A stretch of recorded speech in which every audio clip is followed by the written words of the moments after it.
Well, guys, as you know, I've been following Charles Byers' case very closely, trying to piece together the complex timeline that led up to his death. And for the first time, his parents are speaking exclusively with us about how they feel their son was failed during a time when all he needed was help.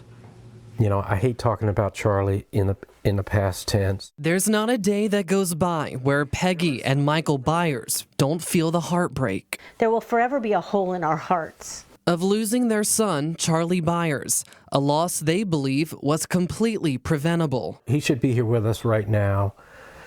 He should be living his life, and we shouldn't be having to deal with this. Charlie lived with schizoaffective disorder, a mental illness that manifested in delusions, paranoia, and anxiety. Sometimes he'd be hearing voices or seeing things that weren't there.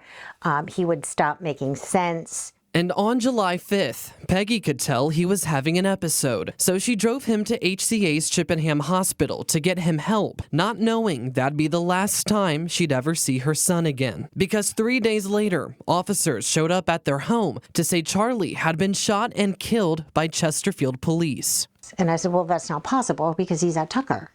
He's currently being treated for mental illness. During his time at Chippenham, documentation shows that Charlie became confused and was wandering around, so Richmond police put him under an emergency custody order the night of July 5th. In the early hours of July 6th, a Richmond magistrate then issued a temporary detention order, which was executed by Chesterfield police. That meant that Charlie should have been at a psychiatric unit for up to 72 hours. Later that same day, Charlie was placed into a bed at Chippenham's Tucker Pavilion. But just 3 hours after that, Richmond police say that they arrested and removed Charlie from the hospital at the request of healthcare staff because he allegedly kicked a nurse. No injuries were ever reported. RPD claims that the arresting officer did not know that Charlie was under a TDO. Isn't that order a custody order where he's supposed to stay in the hospital and get treated? Yeah. Why didn't that happen? Seems like Charlie's behavior just became inconvenient for the healthcare workers.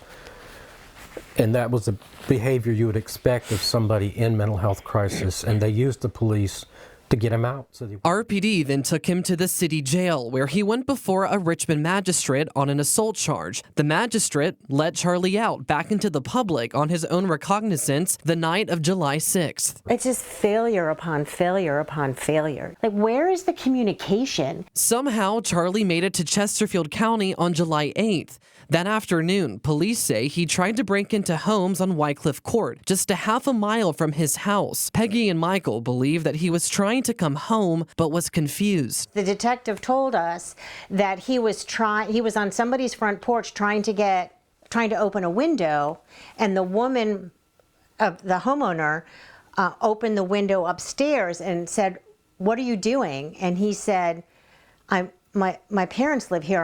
I'm trying to go home." When officers responded, they say he had a hatchet and would not drop it. According to Charlie's parents, police then shot him 6 times. So he died in the street. And it breaks my heart. Yeah. This family now pushes for accountability of the systems they say failed to protect their son during his most vulnerable moments. I can't believe we live in a country where you can be mentally ill, you can be in the care of doctors, and you can wind up dead like this. And they're advocating for the change they believe people like Charlie deserve. I want people to know that Charlie was more than his mental illness. He was a wonderful young man who just wanted to have a happy life. And more than 3 months later, the family still looking for answers they have not been able to see yet. The body camera footage of the shooting, because the Chesterfield Commonwealth's Attorney's Office and police say their investigations are still ongoing.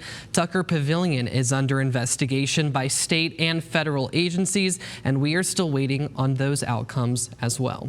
Bill?